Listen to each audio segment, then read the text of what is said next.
내 딸 박서연이 올해 설날 저녁 식사에 나를 환영하지 않는다고 말했을 때 나는 그저 웃으며 차에 앉아 전화 한 통을 걸었다.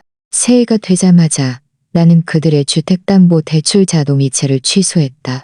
그리고 그것은 내 계획의 시작에 불과했다. 정의는 구현되어야 하고 5만 원 벌을 받아야 한다. 내가 다음에 무슨 일을 했는지 당신은 상상도 못할 것이다. 올해는 내 특기인 갈비찜을 할 수 있겠네. 나는 그들의 고급 가죽 소파에 더 깊이 파묻히며 말했다. 아빠가 제일 좋아하시던 옛날 방식 그대로 말이야. 기억나? 할머니가 만드신 것보다 더 맛있다고 늘 그러셨잖아. 그 말은 우리 사이의 감도는 따뜻한 공기 속에서 그들의 비싼 향초 향기와 뒤섞여 맴돌았다. 서연이가 내 옆에서 몸을 뒤척였다. 그녀의 결혼 반지가 화려하게 장식된 설날 복숭아 나무의 조명에 반사되었다. 어깨를 안으로 움츠린 채 마치 충격을 받아들일 준비를 하는 듯한 자세였다. 엄마, 죄송해요. 올해 설날 저녁 식사에는 저희 집에 오실 수 없어요. 그 말은 마치 주먹으로 얻어맞은 듯했다. 나는 눈을 깜빡이며 내가 잘못 들었을 리 없다고 생각했다. 뭐라고? 왜 내가 환영받지 못한다는 거야? 서연이는 내 눈을 똑바로 보지 못하고 시선은 작년에 내가 이지훈이 낡은 가구가 촌스럽다고 불평했을 때 골라준 대리석 커피 테이블에 머물렀다. 이지훈의 아버지가 오실 거라서요. 그리고 그분들은 엄마가 안 계시는 게 더 편하다고 생각하세요. 내 손이 차갑게 식었다. 그분들이 더 편하다고 생각한다고? 그 집안은 전통을 중요하게 생각하잖아. 그들만의 방식이 있어. 그녀의 목소리는 한 음절 한 음절 작아지며 마치 그녀 자신이 움츠러드는 듯했다. 나는 거실을 둘러보았다. 이지훈이 사생활이 부족하다고 불평했을 때 내가 사준 실크 커튼, 내가 내 집을 추가 담보 대출해서 마련해준 원목 바닥, 내 신용카드가 한도 초과될 때까지 긁어 마련한 천장의 몰딩, 이 집의 모든 구석에는 내 지문, 내 희생, 딸을 향한 내 사랑이 묻어 있었다. 그들만의 방식? 나는 천천히 되물었다. 그게 뭔데 서연아? 그녀는 움찔했다. 엄마, 제발 일을 더 복잡하게 만들지 마세요. 주방 아치를 통해 이지훈의 새 이탈리아산 에스프레소 머신이 보였다. 그가 고집스럽게 필요하다고 주장했던 전문가용 모델이었다. 그가 3주 동안만 유지했던 홈 바리스타 열정에 내가 쓴 2호형만 원이 그곳에 조용히 놓여 있었다. 작년 10월 이후로 아마 2번 정도 사용했을까. 그럼 설날 저녁에 나는 어디로 가야 해? 내 예상보다 목소리가 작게 나왔다. 서연이의 얼굴이 일그러졌다. 어쩌면 김영수 삼촌 댁에 가시거나 아니면 저희가 설날 다음 날에 친정으로 갈 수도 있어요. 설날 가족 모임이 마치 편리함에 따라 재조정될 수 있는 약속인 것처럼 들렸다. 나는 일어섰다. 8년 동안 홀로 감당해온 무거운 짐에 내 무릎이 비명을 질렀다. 알겠다. 엄마, 잠깐만요. 하지만 나는 이미 현관으로 향하고 있었다. 가족 사진들을 지나쳤다. 사진 속에 나는 해가 갈수록 작고 희미해지고 있었다. 이지은의 수백만 원짜리 명품 코트가 걸려있는 옷장을 지나쳤다. 내 손이 차갑고 단단한 문에 닿았다. 나는 뒤돌아보지 않았다. 이지은 엄마한테 전해줘. 새해 복 많이 받으라고. 12월의 차가운 공기가 내 뺨을 때렸다. 나는 내 SUV로 향했고 뒤에서 나를 부르는 소리가 들렸지만 이어서 문이 쾅 닫히는 소리가 들렸다. 나는 시동을 걸지 않은 채 운전석에 잠시 앉아 있었다. 내가 결코 환영받지 못할 그 집 창문에서 반짝이는 축제 조명들을 바라보았다. 내 휴대폰이 울렸다. 아마 서연이가 공허한 약속과 죄책감으로 나를 달래려 하는 것이겠지. 나는 받지 않았다. 대신 시동을 걸고 어둠 속으로 차를 몰았다. 내가 샀지만 결코 내 것이 아니었던 그 집의 따뜻한 불빛을 뒤로 한 채 히터가 12월의 추위에 맞섰다. 나는 익숙한 길을 따라 내 집이 있는 도봉구로 향했다. 거리 모퉁이마다 내 과거의 기억들이 펼쳐졌다. 가족이 전부라고 믿었고 딸의 미소를 위해 마지막 한 푼까지 기꺼이 내놓았던 여자. 그 여자는 바보였다. 나는 중랑철로와 도봉로 교차로에 신호등 앞에서 멈췄다. 한 젊은 엄마가 새에 선물을 유모차에 싣는 것을 보았다. 아이들은 차창에 얼굴을 대고 흥분한 나머지 유리에 김이 서렸다. 이지훈이 나타나기 전 내가 감정적인 짐까지 얹은 채 돈만 내는 현금 인출기가 되기 전에 서연이와 나도 절했겠지. 숫자들이 고장난 슬롯머신처럼 내 머릿속에서 굴러가기 시작했다. 5년 동안 매달 3-5억만 원. 작년 봄에 마침내 총액을 계산했을 때 내 계산기는 거의 멈출 지경이었다. 2억 1천만 원. 김명원 씨와 내가 우리의 은퇴 생활을 위해 모아둔 돈보다 더 많았다. 그냥 그렇게 사라졌다. 초록불이 켜졌다. 나는 평소보다 더 세게 가속 페달을 밟았다. SUV는 내 기분과 어울리는 포유를 냈다. 을지로 내가 내 집, 김명은 씨와 나의 집을 추가 담보대출해서 그들의 계약금을 나른해 준 곳이었다. 당시 대출 담당자는 내가 그때는 알아차리지 못했던 연민, 어린 눈빛으로 나를 보았다. 김 사장님, 정말 이렇게 하시겠어요? 다른 사람의 투자에 너무 큰 위험을 감수하시는 겁니다. 다른 사람의 투자, 내 딸의 미래가 아니었다. 내 가족의 안녕이 아니었다. 다른 사람의 투자였다. 여의도, 2년 전 서연이가 실직했을 때 내가 추가 담보대출을 받은 은행이었다. 잠시뿐이에요, 엄마. 제가 다시 직장을 구하면 괜찮아질 거예요. 이지우는 그녀 뒤에 서서 단승만 원짜리 시계를 찬 손목을 흔들며 동정적으로 고개를 끄덕였다. 속으로는 내 절망이 얼마의 가치가 있는지 계산하고 있었겠지. 아무 가치도 없었다. 내 절망은 그들에게 아무 가치도 없다는 것이 증명되었다. 나는 내 집 차고로 차를 몰았다. 내가 수리할 돈이 없었던 갈라진 콘크리트 바닥. 모든 여윳돈이 그들의 완벽한 사회적 환상 속으로 사라졌기 때문이었다. 현관등이 깜빡였다. 이것도 내가 계속 미루던 또 다른 술이었다. 집안은 김명훈 씨의 웃음소리도 다시는 없을 가족 모임의 따뜻한 느낌도 없이 텅 비어 있었다. 열쇠를 더듬거릴 때 휴대폰이 울렸다. 텅 빈 벽 사이로 날카로운 벨소리가 울려 퍼졌다. 화면에는 이지훈이라는 이름이 깜빡였다.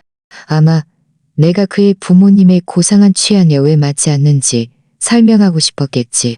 타이밍이 완벽했다. 나는 이 대화를 위해 5년을 기다렸다. 나는 네 번째 벨이 울렸을 때 전화를 받았다. 그를 충분히 기다리게 해서 내가 받을지 말지 궁금하게 만들었다. 수영 아주머니.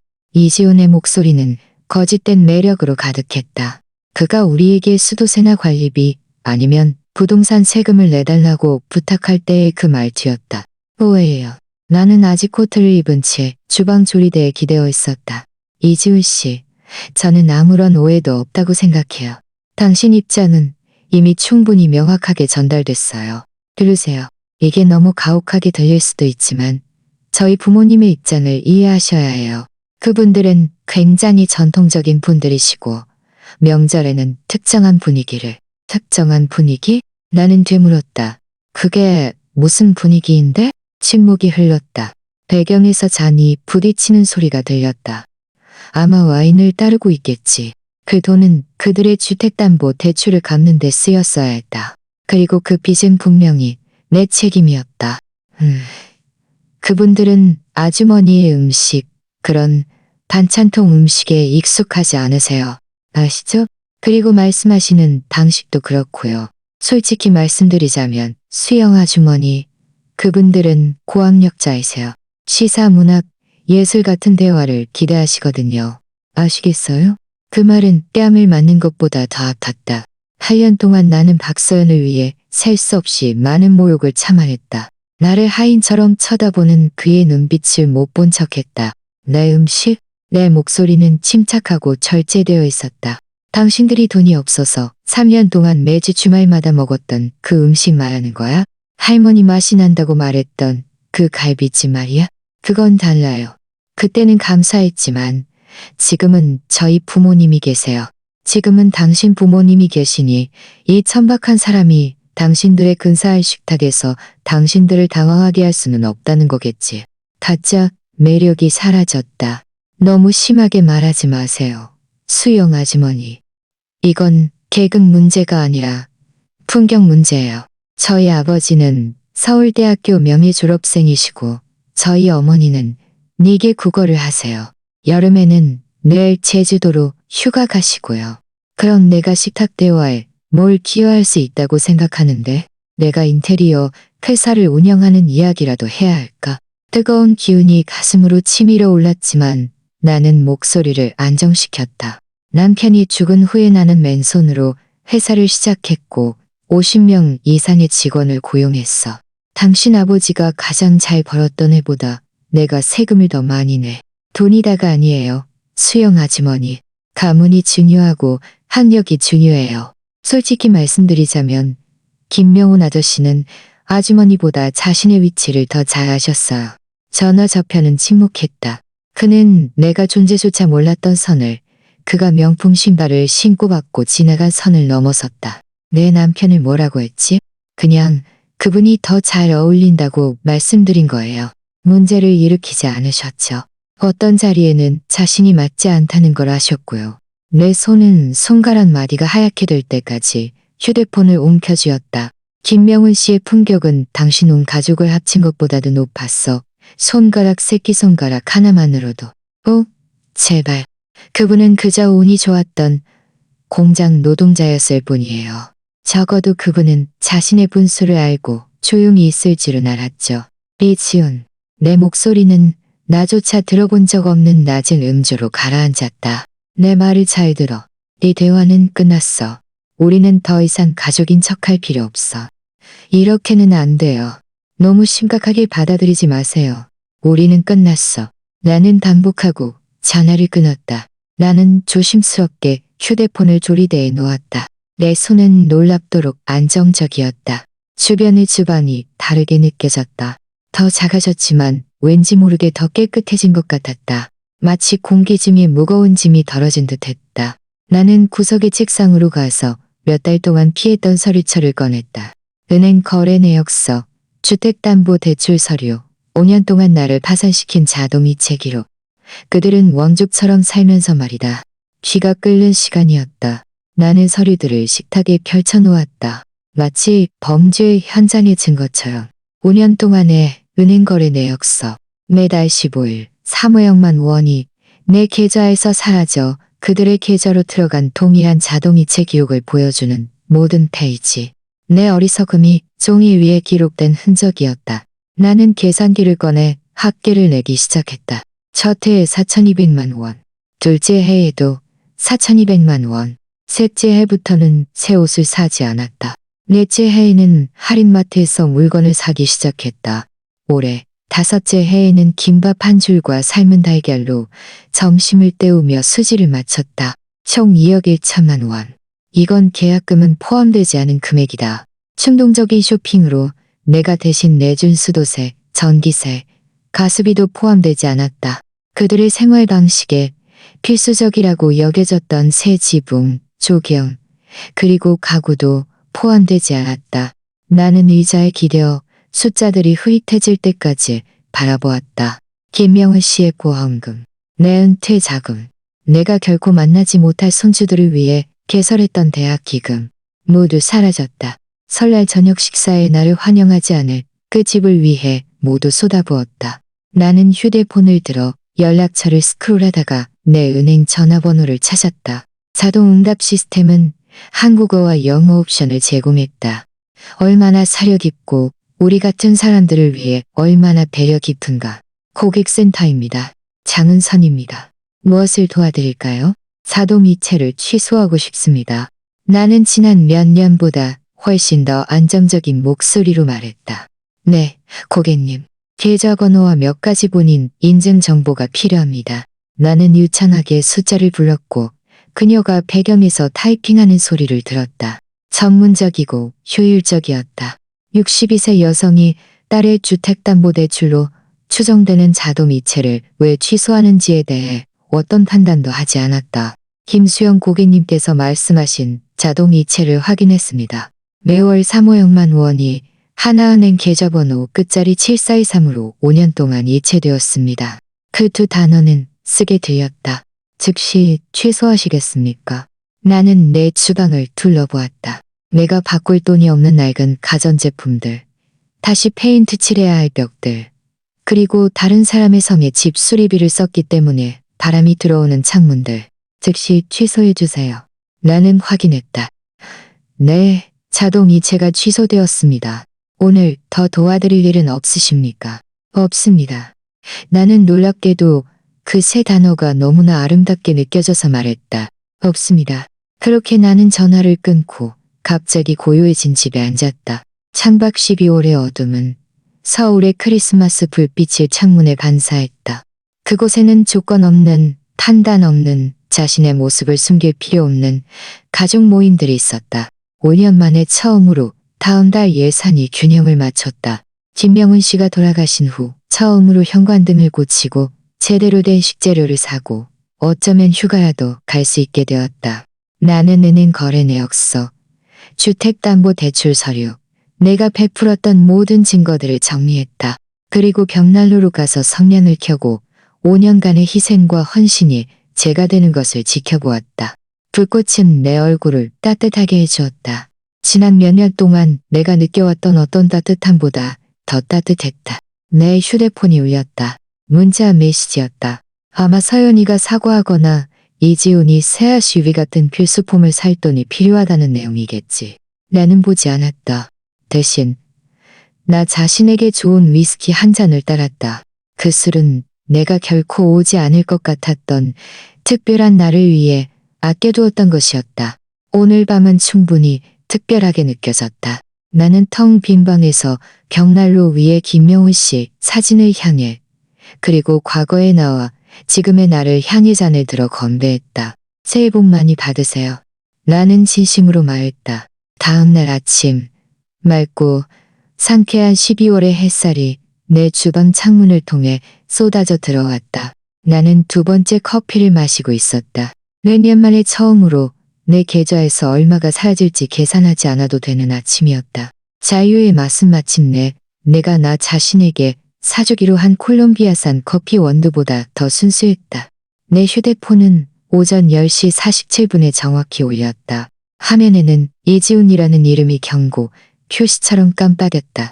수영 아주머니. 그의 목소리는 익숙한, 거의 노골적인 짜증이 섞여 있었다. 오후 2시에 부산에서 오시는 저희 부모님을 인천공항으로 마중 나가주셔야 해요. 나는 조심스럽게 머그컵을 내려놓고 김이 천장으로 피어오르는 것을 지켜보았다. 이지훈 씨, 어제 우리 대화 잊었나? 들으세요. 어제 무슨 일이 있었든 간에 지금은 실질적인 문제에 집중해야 해요. 저희 부모님은 모셔다 드릴 사람이 필요하고 낮에 시간이 되는 사람은 아주머니밖에 없어요. 그 뻔뻔함은 숨이 막힐 지경이었다. 설날 저녁 식사에 그의 가족과 함께할 자격이 없다고 말한 지 이사 시간도 채 되지 않아 그는 나에게 개인 운전사 역할을 기대하고 있었다. 그러니까 당신이 나를 찾는 이유는 가족이란 원래 그런 거니까요. 수영 아주머니, 서로 돕는 거죠. 그의 목소리는 짜증으로 날카로워졌다. 솔직히 말해서 아주머니는 제 상대가 안 돼요. 너무 약해서 제 상대가 될 수 없어요. 그러니까 아주머니 SUV 몰고 가서 그분들을 모셔오면 돼요. 알겠죠? 명령 속에 포장된 마지막 일격이었다. 어느 항공사? 나는 조용히 물었다. 대한항공 CR200 편이에요. 3번 수화물 수치대에서 기다리실 거예요. 그리고 수영 아주머니, 그분들은 짐을 잘 처리해 줄 사람을 원하세요. 저희를 망신시키지 마시고요. 나는 그가 테이블을 두드리는 소리를 들을 수 있었다. 아마 그들의 화강암 조리대일 것이다. 내가 그들의 집을 업그레이드 해야 한다고 결정했을 때 내가 돈을 내서 산 조리대 말이다. 알겠습니다. 나는 말했다. 모든 것을 잘 처리할게요. 좋아요. 옷도 좀 깔끔하게 입으세요. 아마 서연이 졸업식 때 입었던 파란색 블라우스 같은 거요. 그분들은 그런 걸 신경 쓰시거든요. 전화가 끊겼다. 그는 고맙다는 말조차 하지 않았다. 나는 의자에 기대어 휴대폰의 검은 화면을 바라보았다. 오후 2시 CR200 들편 3번 수화물 수치대. 나는 싱크대 위 벽시계를 힐끗 보았다. 오전 10시 52분. 시간은 충분했다. 나는 나 자신에게 커피를 한 잔 더 따르고 설탕을 한 스푼 더 넣었다. 그리고 어제 신문을 펴서 아직 풀지 못한 스도쿠 퍼즐을 풀기 시작했다. 가로 7번 지연된 만족감. 세 글자. 답은 언젠가 떠오르겠지. 오후 2시 15분. 나는 가장 좋아하는 안락의자에 편안히 앉아간 내린 얼그레이 차를 마시며 조선일보 주말판을 보고 있었다. 어제 스도쿠 퍼즐의 답은 기다려였다.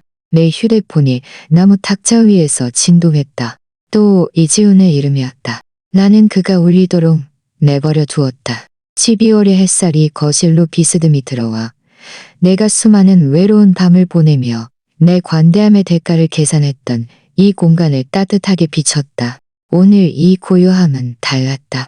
환영받는 고요함이었고 의도된 고요함이었다. 오후 2시 47분 휴대폰이 다시 울렸다. 이번에는 그의 문자 메시지를 볼 수 있었다. 아주머니, 어디 계세요? 저희 부모님은. 나는 휴대폰을 뒤집어 놓았다. 다시 스포츠면을 보았다. 한화 이글스가 또 졌다. 어떤 것들은 결코 변하지 않는다. 3시 반이 되자 휴대폰은 6번 울렸다. 나는 신문을 다 읽고 두 번째 차를 끓인 다음 식탁 서랍의 작동 산이를 정리하기 시작했다. 당신을 하인으로 취급하는 사람들을 위해 더 이상 뛰어다닐 필요가 없을 때 얼마나 많은 일을 해낼 수 있는지 놀라웠다. 7번째 전화는 3시 45분에 걸려왔다. 이번에는 이지훈의 이름이 아니라 낯선 번호였다. 아마 그의 부모님이 공항에서 다른 사람의 휴대폰을 빌렸겠지. 나는 그 전화도 울리도록 내버려 두었다. 창밖에서는 이웃이 현관에 등불을 걸고 있었다. 아이들은 마당에서 12월 오후에만 볼 수 있는 광란의 에너지로 뛰어놀았다. 평범한 가족이 평범한 일을 하고 있었다. 아무도 영원히 오지 않을 사람을 기다리며 어디에도 갇혀있지 않았다.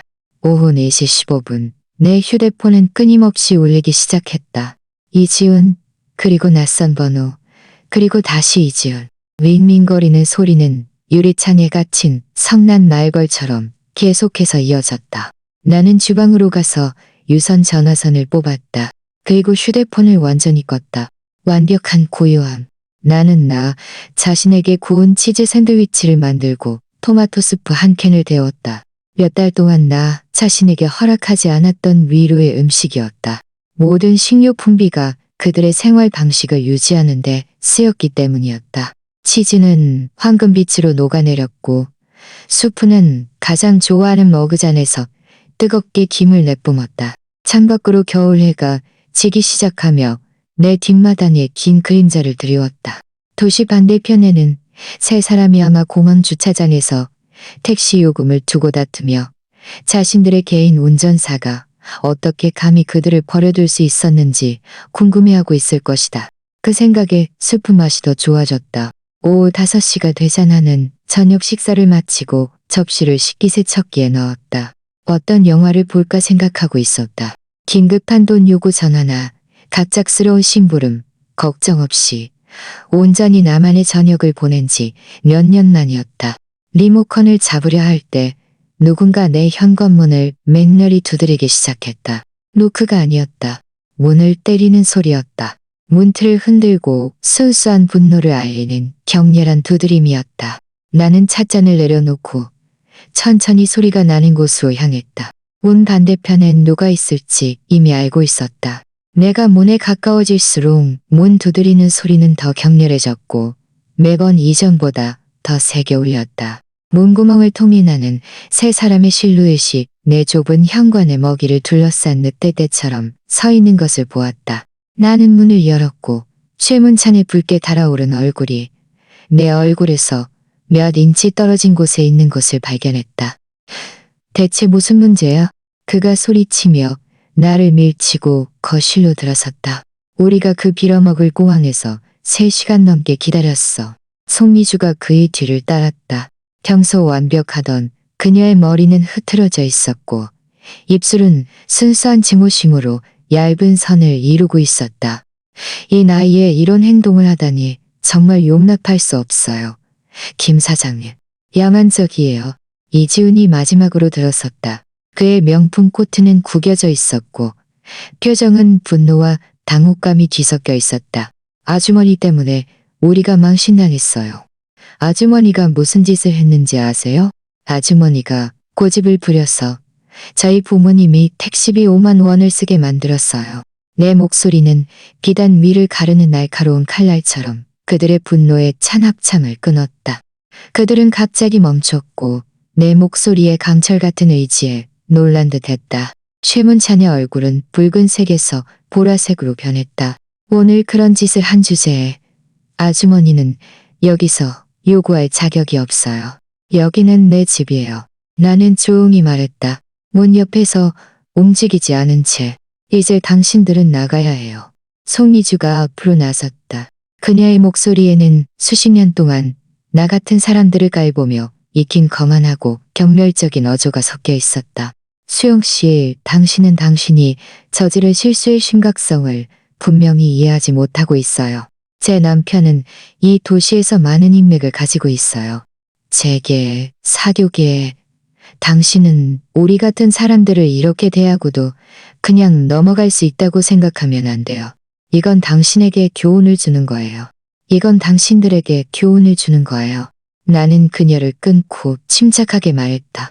당신들의 지나친 오만함과 당신들이 하찮게 여기는 사람들을 얼마나 형편없이 대했는지에 대한 교훈 말이에요. 이지훈의 입이 벌어졌다. 교훈? 아주머니가 대체 누구라고 누구를 가르치려 들어요? 아주머니는 아무것도 아니에요. 아주머니는 그냥 나는 마침내 당신들의 개인 현금 인출기이자 운전사가 되는 것을 그만둔 사람이다. 나는 옆으로 비켜서서 문을 더 활짝 열었다. 수업은 끝났으니 이제 가도 돼. 최문찬이 내 가슴을 손가락으로 가리켰지만 감히 나를 만지지는 못했다. 이 늙은이가 누굴 건드렸는지 모르는군. 내가 이 도시에서 숨 쉬어온 시간보다 오래 살았어. 나는 중요한 사람들을 알아. 당신의 삶을 아주 어렵게 만들 수 있는 사람들. 그게 협박인가요? 최문찬 씨? 내 목소리는 미세하게 낮아졌다. 늙은이들을 공항에 버려두는 것이 아무런 결과 없이 할 수 있는 일이라고 생각하나? 당신은 곧 얼마나 틀렸는지 알게 될 거야. 송이주가 고개를 끄덕였다. 그녀의 미소는 유리도 벨 수 있을 만큼 날카로웠다. 맞아요. 행동에는 결과가 따르는 법이죠. 수영씨. 그리고 당신의 결과는 아주 공개적일 거예요. 이지훈이 아버지의 팔을 잡았다. 가요, 아버지. 이 불쌍한 노파에게 시간을 낭비할 가치도 없어요. 그들은 패배한 군대처럼 내 집을 나섰지만 최문찬은 문 앞에서 돌아서 말했다. 후회하게 될 거야. 내가 장담하지. 나는 문을 닫고 만족스러운 딸깍 소리와 함께 잠금 장치를 돌렸다. 창문을 통해 그들이 렌터카에 몸을 우겨넣고 12월의 어둠 속으로 사라지면서도 계속 다투는 것을 보았다. 그들이 떠나자 집은 훨씬 더 가볍게 느껴졌다. 그들의 존재가 남긴 얼룩이 이제야 비로소 깨끗이 지워진 듯했다. 하지만 그들이 떠나면서 남긴 말들이 갑작스러운 고요함 속에 울려 퍼졌다. 공개적인 결과, 중요한 인맥, 나는 거실로 돌아와 찻잔을 들었다. 차는 아직 따뜻했다. 이 모든 혼란 속에서 처음으로 약간의 염려 같은 감정이 느껴졌다. 하지만 그것은 더 강렬한 감정, 즉 기대감에 짓눌렸다. 3일 후 나는 아침 커피를 즐기며 조선일보를 훑고 있었다. 3면에 내 얼굴이 실려 있었다. 헤드라인은 서울 여성 기업가 설날 전날 연로한 시부모 고만의 고의로 유기라고 쓰여 있었다. 커피잔을 든 내 손이 굳었다.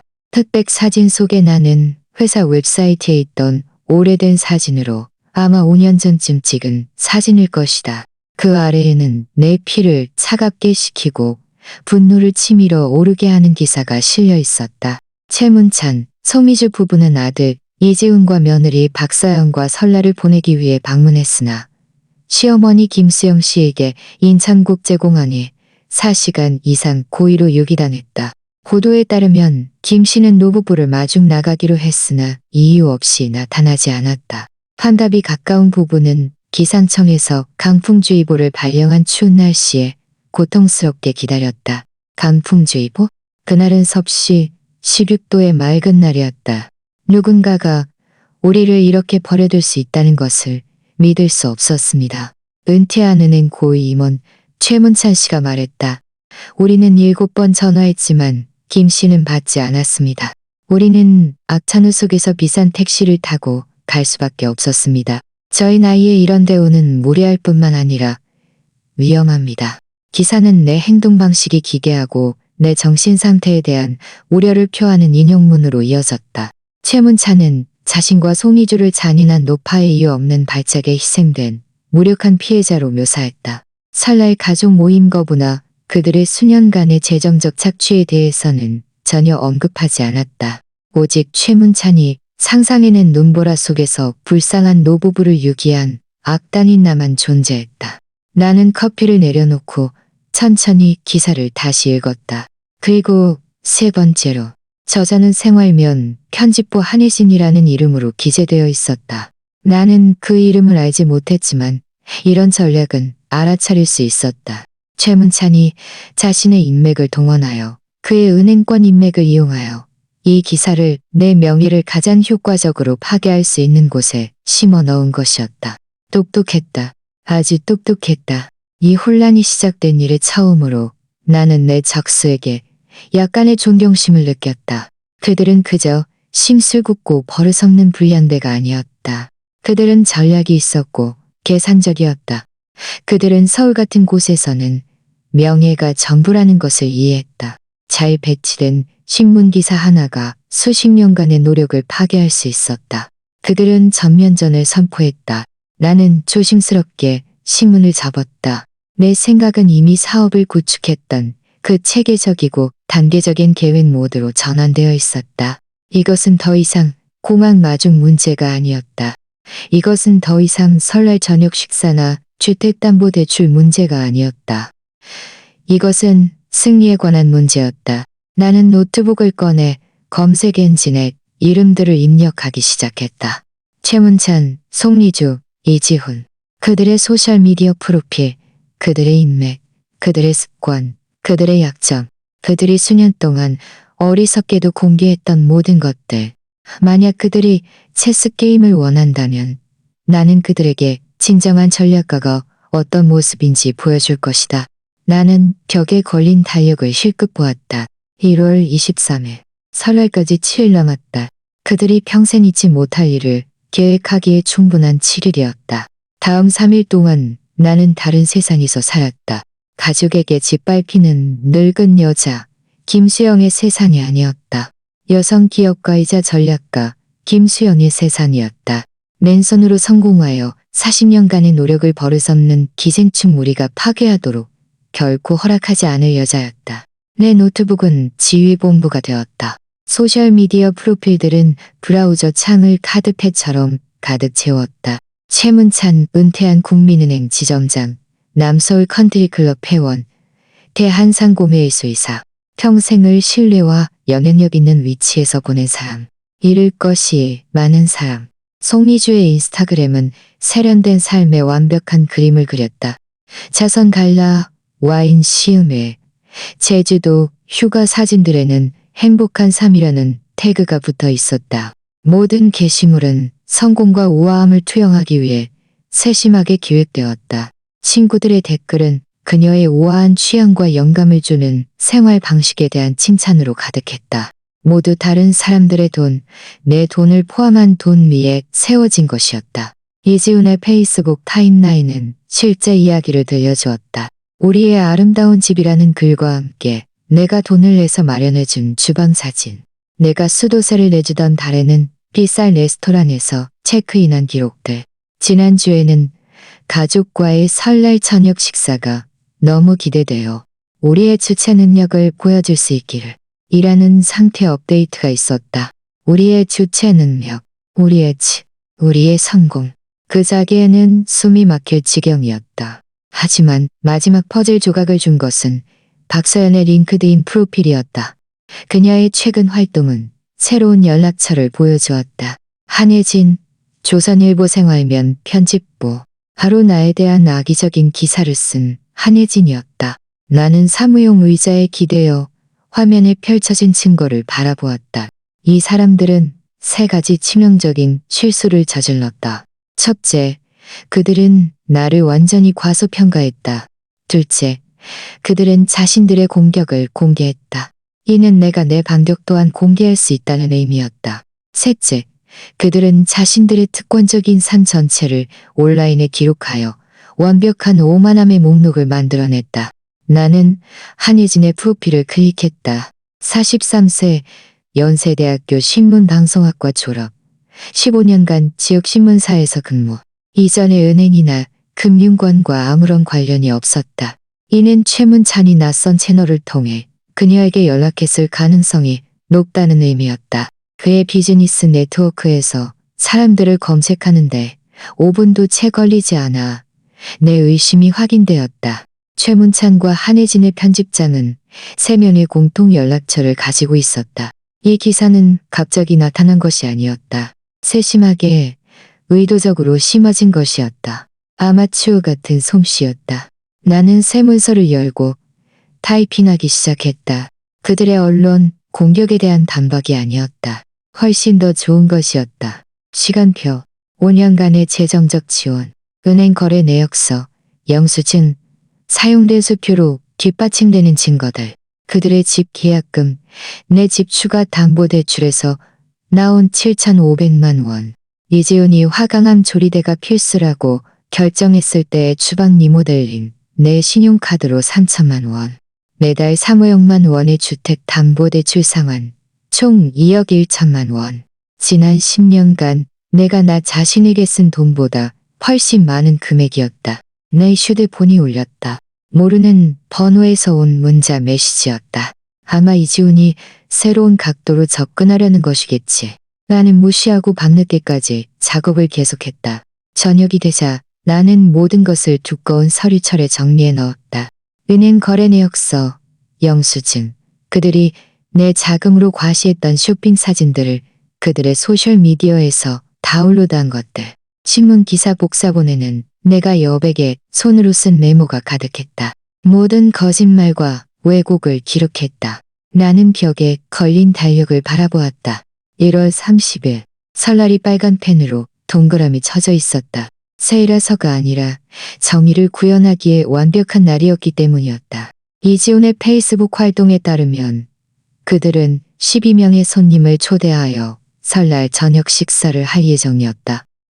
가족, 친구, 이웃, 그들의 사교계 구성원들, 조선일보를 읽고 보고 들은 것에 따라 의견을 형성할 사람들, 진실을 알 권리가 있는 사람들.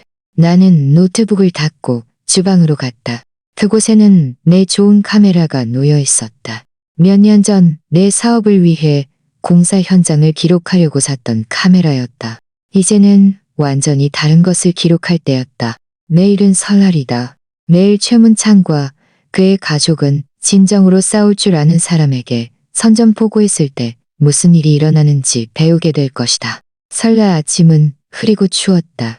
따뜻한 집과 가족 모임에 감사하게 되는 그런 서울의 겨울날이었다. 불행히도 나는 둘 다 가질 수 없었다. 하지만 나에게는 다른 계획이 있었다. 나는 변호사가 재판을 준비하듯이 내 증거들을 펼쳐 놓았다. 5년 동안 정리된 은행 거래 내역서, 매달 형광펜으로 표시된 기록들, 시간순으로 배열된 영수증들은 그들의 생활 방식을, 내가 지원해온 패턴을 보여주었다. 그들의 소셜미디어에서 인쇄한 사진들, 이재훈의 새시계, 그들의 휴가 사진들, 그리고 지금은 내가 그들에게 지켜준 집에 걸려있는 값비싼 설날 장식품들, 이 모든 것을 12부 복사했다. 만찬 손님한 명당 한 부씩, 신문 기사는 각 자료 더미의 맨 위에 놓여 있었다. 내가 빨간 펜으로 쓴 메모가 여백에 선명하게 보였다. 거짓말은 최문찬의 악천후 발언 옆에 쓰여 있었고, 거짓은 내 행동이 기괴하다는 주장에 쓰여 있었으며, 맥락 부족은 5년간의 재정적 지원에 대한 언급이 없던 곳에 표시되어 있었다. 나는 조심스럽게 가장 좋은 정장을 입었다. 김명훈 씨의 장례식 때 입었던 진한 남색 정장. 빳빳하게 다려져 또 다른 이별을 맞이할 준비가 되어 있었다. 오늘 나는 가족에게 발판으로 이용당했던 여자와 작별할 것이다. 오늘 밤 나는 존경받는 사람이 될 것이다. 저녁 6시 반, 나는 증거 자료 처리, 가득 찬 서류 가방을 들고 내곡동에 있는 그들의 집으로 차를 몰았다. 집은 불빛으로 환했고 진입로와 길가에는 차들이 가득했다. 앞창문을 통해 나는 식당 안에서 사람들이 움직이는 것을 볼 수 있었다. 박서연은 내가 돈을 내서 마련해준 집에서 안주인 역할을 하고 있었다. 나는 길 건너편에 차를 세우고 시계를 보았다. 6시 45분. 완벽한 시간이었다. 모든 사람들이 앉아 식사를 시작하기에 충분히 늦었고 아직 메인 요리를 먹고 있을 만큼 충분히 일렀다. 아무도 쉽게 빠져나가지 못할 것이다. 현관문은 잠겨 있지 않았다. 물론이지. 이지우는 그들의 동네가 얼마나 안전한지 다른 사람들이 사는 위험한 지역과는 달리 보안 걱정을 할 필요가 없다는 것을 자랑하기 좋아했다. 나는 조용히 안으로 들어섰다. 따뜻한 공기와 식당에서 들려오는 웃음소리, 대화 소리가 한꺼번에 밀려왔다. 하지만 자기야, 우리 집은 그런 식으로 하지 않아. 누군가 말했고 이어서 더 많은 웃음소리가 터져나왔다. 우리 집, 그들이 나를 배제시킨 후의 말이다. 나는 서류 가방을 들고 식당 안으로 걸어 들어갔다. 12개의 얼굴이 나를 향해 돌아섰다. 표정은 놀라움에서 공포로 바뀌었다.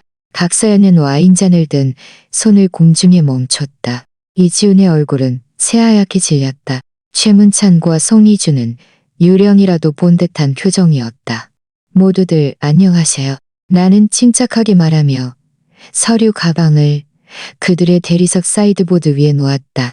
설날 축하에 제가 합류해도 괜찮을지 모르겠네요. 박서연이 가장 먼저 목소리를 되찾았다. 엄마, 이건 정말 부적절해요. 당장 나가셔야 해요. 사실은 나는 서류 가방을 열고 첫 번째 자료처를 꺼내며 말했다. 이 저녁 식사, 이 집, 그리고 당신들이 늘 자랑하는 생활 방식의 대가를 누가 치렀는지 당신들의 손님들이 모두 알아야 한다고 생각해요. 내가 모르는 한 여성, 아마 송리주의 자선 모임 친구일 것이다. 궁금한 듯 몸을 앞으로 기울였다. 무슨 소리예요? 이지훈 씨, 아마 정신적으로 좀 문제가 있으실 거예요. 이지훈이 재빨리 말했다. 서연아, 빨리 누군가를 불러. 하지만 나는 이미 테이블 주위를 돌며 각 손님 앞에 자료철 한 부를 놓았다. 여기에 은행 기록이 있습니다. 나는 아무렇지도 않은 듯 말했다. 5년간의 재정적 지원, 주택담보대출로만 2억 1천만 원이 지불되었습니다. 계약금, 인테리어, 가구, 가전제품은 제외하고요. 당신들 주변에 보이는 모든 것이죠. 방 안은 침묵에 잠겼고 12명이 증거를 훑어볼 때 종이가 바스락거리는 소리만 들렸다. 나는 그들의 얼굴이 변하는 것을 보았다. 그들은 숫자, 날짜, 내가 관대하게 베풀었던 것과 그들의 뻔뻔한 수혜를 보여주는 부인할 수 없는 증거들을 흡수했다. 이건 정말 한 남자가 말을 시작하다가 은행 거래 내역서를 응시하며 멈췄다. 너무 지나쳐요. 그의 맞은편 여자가 말했다. 이지훈 씨, 왜 우리에게 이런 것을 말하지 않았어요? 이지훈의 완벽한 침착함이 무너지고 있었다. 상황이 보이는 것보다 복잡해요. 수영 아주머니는 자발적으로 우리를 도와주신 거예요. 우리는 결코 요구하지 않아. 사실은 나는 글을 끊고 신문 기사를 꺼냈다. 당신들이 실제로 무엇을 요구했는지, 그리고 언론에 나에 대해 뭐라고 말했는지에 대해 이야기해 봅시다. 방의 온도는 10도쯤 내려간 것 같았다. 나는 신문기사 복사본을 테이블에 놓고 만찬 손님들이 그 거짓 기사 속 내 사진을 알아보는 것을 지켜보았다. 이제 내 목소리는 갑작스러운 고요함 속에서 선명하게 울려 퍼졌다. 이 집에서 진정한 조작자가 누구인지 이야기해 봅시다. 최문찬의 얼굴은 새빨갛게 달아올랐다가 잿빛으로 변했다. 송이주는 의자에 뻣뻣하게 앉아 손에 든 와인잔을 잊은 듯 했다. 최문찬 씨는 그의 은행권 인맥을 이용하여 이 기사를 심어 넣었습니다. 나는 신문을 가볍게 두드리며 계속 말했다. 제가 어떻게 불안정하고 위험한 사람으로 묘사되었는지 주목해 주세요. 혹독한 추위 속에서 불쌍한 노인들을 유기한 사람으로요. 값비싼 스웨터를 입은 넥바르 신사가 기사에서 고개를 들었다. 문찬, 대체 무슨 일이야? 그날은 섭씨 16도의 맑은 날이었습니다. 나는 최문찬이 대답하기도 전에 말했다. 그리고 그들은 갇힌 관광객이 아니었습니다. 그들은 이지훈의 부모님이었고 제가 그들과 같은 식탁에 앉을 자격이 없다는 이유로 제가 참석이 금지된 설날 저녁 식사에 오신 것이었습니다. 송리주가 마침내 목소리를 되찾았다. 말도 안 돼. 우리는 결코 그런 말을 한 적 없어. 결코 무엇을 말한 적 없다는 거죠. 리주 씨? 나는 휴대폰을 꺼냈다. 이지훈의 소셜미디어 게시물 몇 개를 스크린샷 해둔 것이었다. 제가 당신 부모님에게 너무 천박하다고 말한 것. 제 한식 반찬과 노동 계급 출신 대화가 당신의 고학력 친구들 앞에서 당신에게 망신을 줄 것이라고 말한 것 말이에요. 송리주의 자선 모임 친구로 알아본 여성이 불편하게 몸을 뒤척였다. 리주, 설마 정말 그녀가 모든 것을 왜곡하고 있어요. 최문찬이 으르렁거렸지만 그의 목소리에는 설득력이 없었다. 이 여자는 심각한 정신건강 문제가 있어요. 나이 드는 것에 스트레스, 재정적인 문제. 나는 거의 비웃을 뻔했다. 최문찬 씨, 저는 5년 동안 매달 당신 아들과 며느리에게 거의 사무역만 원을 지원했습니다.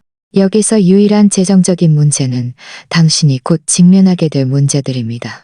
나는 테이블 전체를 향해 말했다. 이 사람들은 저에게서 3억 원 이상을 빼앗아 갔고 뒤에서는 저를 모욕했습니다. 그들은 제 딸을 조종하여 저에게 등을 돌리게 했고 가족 모임에 저를 금지시켰습니다. 제가 마침내 저 자신을 위해 일어섰을 때 그들은 신문에서 제 명예를 훼손하려 했습니다. 박서연이 처음으로 입을 열었다. 목소리는 거의 들리지 않았다.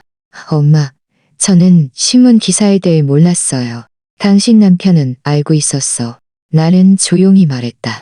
그리고 그의 부모가 꾸민 일이야. 내가 그들의 개인 현금 인출기이자 운전사가 되는 것을 거부했다는 이유로 나를 악당으로 만들었어. 방 안의 사회적 역학관계가 지각판처럼 움직였다. 나는 손님들의 얼굴에서 그들이 오늘 저녁에 관대한 호스트에 대해 들었던 모든 것이 거짓 위에 세워졌다는 것을 점차 깨닫는 것을 보았다. 이건 정말 비양심적이야. 진주 목걸이를 한 나이 든 여인이 말했다. 그녀는 은행 거래 내역서를 응시했다. 문찬, 어떻게 당신 아들이 이 여인의 관대함을 이용하도록 내버려둘 수 있었고, 그리고 그가 더 이상 용인하지 않자 공개적으로 공격할 수 있었지? 최문찬의 신중하게 유지되던 겉모습이 무너지고 있었다. 당신은 상황 전체를 이해하지 못하고 있어요. 저는 완벽하게 이해하고 있습니다. 그 여인이 말을 끊었다.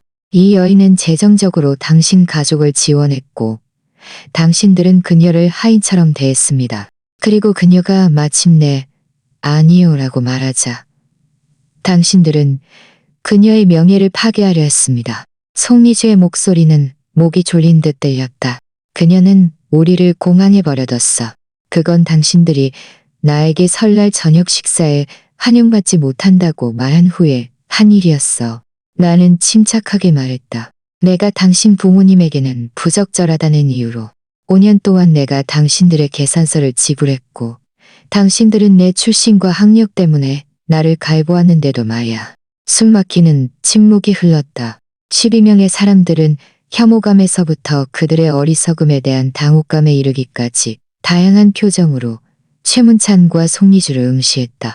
이지훈이 상황을 통제하려는 마지막 절박한 시도를 했다. 여러분, 제발, 이건 가족 문제예요. 그냥 통제를 벗어난 것뿐이에요. 당신들이 이것을 공개했을 때 더 이상 가족 문제가 아니게 된 거야. 나는 단호하게 말했다. 당신들이 신문을 이용하여 내 인격을 공격했을 때, 당신들이 내 명예가 당신들의 자존심에 대한 용납 가능한 부수적 피해라고 결정했을 때 말이야. 나는 테이블 주위에 앉은 내가 모르는 얼굴들을 둘러보았다. 하지만 이제 그들은 내가 누구인지 정확히 알고 있었다. 저는 여러분이 김수영에 대해 신문에서 다시 읽기 전에 진실을 알기를 바랍니다. 왜냐하면 여러분은 나에 대한 기사를 다시 읽게 될 테니까요. 하지만 다음번에는 그것이 진정한 이야기가 될 것입니다. 나는 서류 가방을 닫고 정장 재킷을 바로 잡았다. 맛있는 저녁 식사하세요. 제가 치르는 마지막 식사입니다. 내가 문으로 걸어갈 때 뒤에서 격렬한 논쟁이 터져나오는 것을 들을 수 있었다. 높아지는 비난의 목소리, 답변을 요구하는 질문들, 신중하게 구축된 사회적 겉모습이 산산조각 나는 소리. 그것은 내가 들어본 가장 아름다운 설날 음악이었다. 그 편지는 3월의 어느 화요일 아침에 등기우편으로 배달되었다. 모든 단어 뒤에는 법적 결과의 무게가 실려 있었다. 현관에서 서명을 할 때 공공기가 겨울의 절망 대신 새로운 삶과 가능성의 냄새를 풍기는 것을 알아차렸다. 봉투에는 독촉통지서 최종 납부 기한이라고 쓰여 있었다. 안에는 3개월간 미납된 주택담보 대출이 박서연과 이지훈에게 현실의 쓰나미처럼 덮쳐왔다. 미납금 1,300만 원. 14일 이내 납부하지 않으면 내가 그들에게 사준 집은 경매에 넘어갈 것입니다. 나는 편지를 옆으로 치워두고 커피를 계속 마셨다. 멀리 있는 날씨 뉴스를 읽듯이 읽었다. 흥미로웠지만 더 이상 내 문제가 아니었다.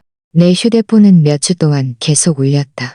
점점 더 절망적인 전화들이었다. 이지훈의 번호는 첫 번째 히스테리적인 음성 메시지 이후 내가 차단했다. 최문찬과 송리죠. 설날의 그 굴욕 이후 서울에서의 그들의 사회적 지위는 안개처럼 증발했다. 박서연에게서도 전화가 왔다.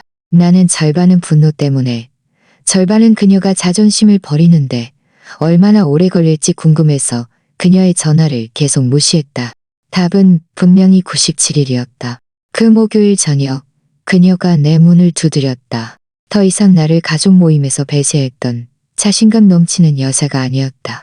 3개월 만에 10살은 더 늙어 보였고 눈 밑에는 다크서클이 있었다. 그녀의 값비싼 정장은 구겨져 있었고 절망의 냄새가 값싼 향수처럼 그녀에게서 풍겼다. 엄마, 내가 문을 열자 그녀가 말했다. 이야기해야 해요. 나는 옆으로 비켜서서 그녀를 들여보냈다.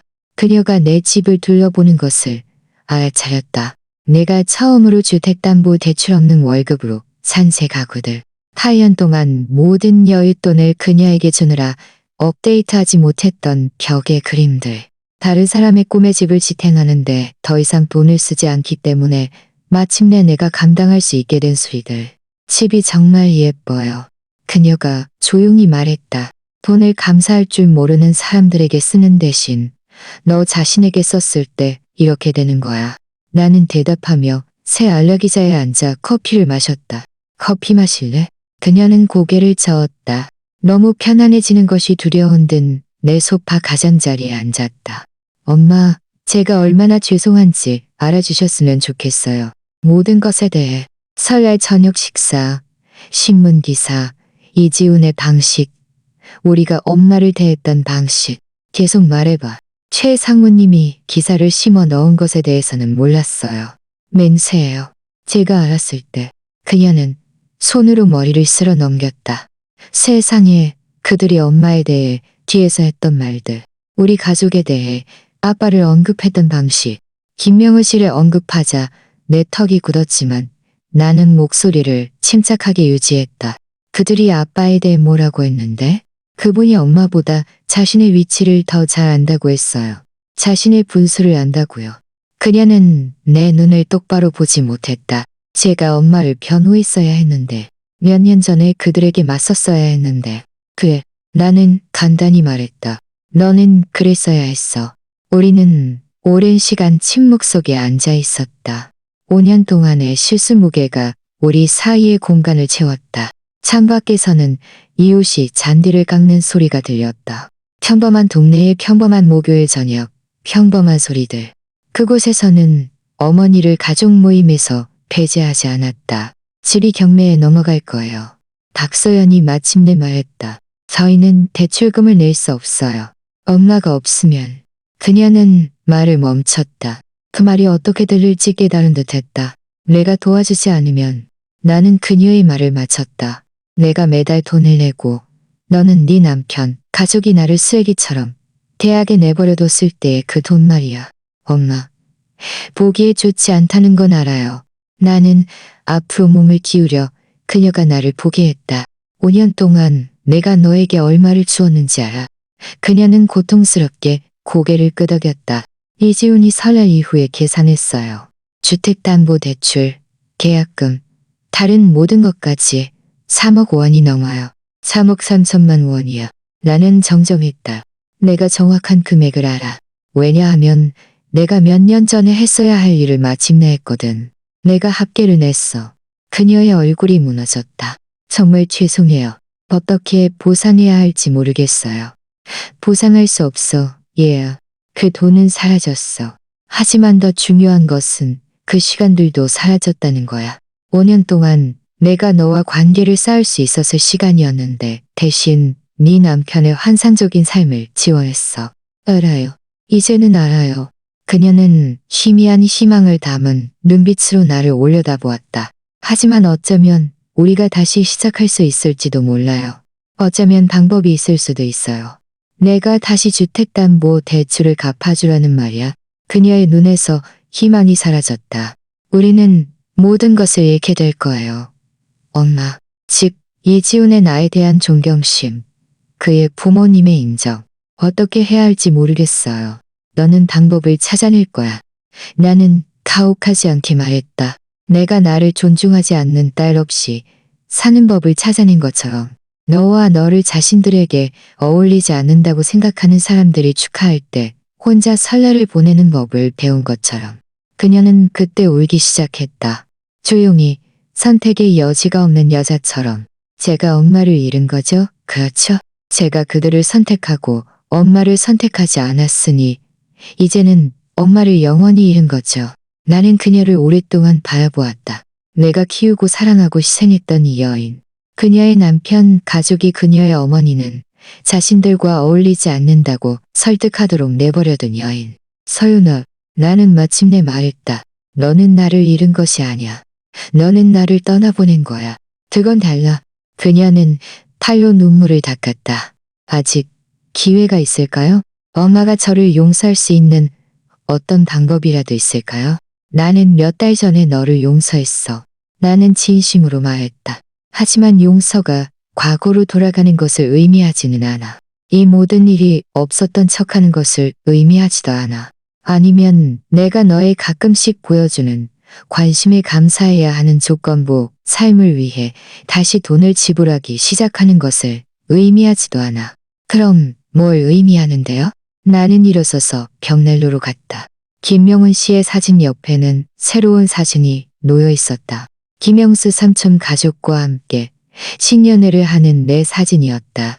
내가 진정으로 나를 원했던 사람들과 함께 보낸 첫 번째 명절이었다. 그건 네가 나와 관계를 맺고 싶다면 처음부터 시작해야 한다는 것을 의미해. 네가 나에게 존경심을 보여줘야 한다는 것을 의미해. 내가 그것을 얻으려고 노력하라고 요구하는 것이 아니라 네가 편리함이 아니라 무엇이 옳은지에 따라 선택해야 한다는 것을 의미해. 나는 그녀를 향해 돌아서서 말했다. 그리고 그것은 다음번에 누군가, 네 남편, 그의 부모, 누구든 나를 가족 모임에서 배제하려 할 때 네가 누가 진정한 가족처럼 행동하는지 기억할 것이라는 것을 의미해. 그녀는 천천히 고개를 끄덕였다. 아마 존경심이 당연하게 여길 수 있는 것이 아니라는 것을 처음으로 이해했을 것이다. 지금요? 그녀가 조용히 물었다. 더 이상 내 문제가 아니야. 나는 의자에 다시 앉았다. 몇 년 만에 가장 가벼운 기분이었다. 너는 성인이야. 성인처럼 해결해. 네 청구서를 낼 만큼 충분한 월급을 주는 직업을 찾아. 집을 팔고 네가 감당할 수 있는 집을 사. 수입보다 지출이 많게 살면서 네 선택에 대한 대가인 사람이 치르기를 기대하는 것을 멈춰. 그녀는 천천히 일어섰다. 그녀가 들어온 일에 처음으로 어깨가 펴져 있었다. 엄마 말씀이 맞아요. 다 맞아요. 그녀는 문으로 걸어가다가 돌아서서 말했다. 엄마, 어떻든 간에 설날에 엄마가 자신을 위해 일어선 모습을 보면서 솔직히 좀 당황스럽고 화도 났지만 자랑스러웠어요. 좋아. 나는 말했다. 어쩌면 너에게는 아직 희망이 있을지도 모르겠네. 그녀가 떠난 후 나는 나 자신에게 좋은 위스키 한 잔을 따르고 뒷베란다로 나갔다. 봄이 서울에 찾아오고 있었다. 나무들은 싹을 틔우고 있었고 공기 중에는 따뜻한 희망이 섞여 있었다. 4개월 후면 나는 63세가 된다. 김명을 씨는 8년 전에 돌아가셨고 나는 그중 5년의 희생을 모르는 사람들의 발판 노릇을 하며 낭비했다. 더 이상 시간을 낭비할 생각은 없다. 내 휴대폰이 울렸다. 김영수 삼촌에게서 온 문자 메시지였다. 일요일에 저녁 먹으러 올래? 아이들이 학교 숙제 보여주고 싶어 해. 나는 웃으며 답장했다. 꼭 갈게. 결국 진정한 가족은 당신을 진정으로 원하는 사람들과 함께 찾게 되는 것이라는 것을 깨달았다. 다른 모든 것은 그저 값비싼 연극일 뿐이고 나는 더 이상 내가 환영받지 못하는 공연의 티켓을 사고 싶지 않았다.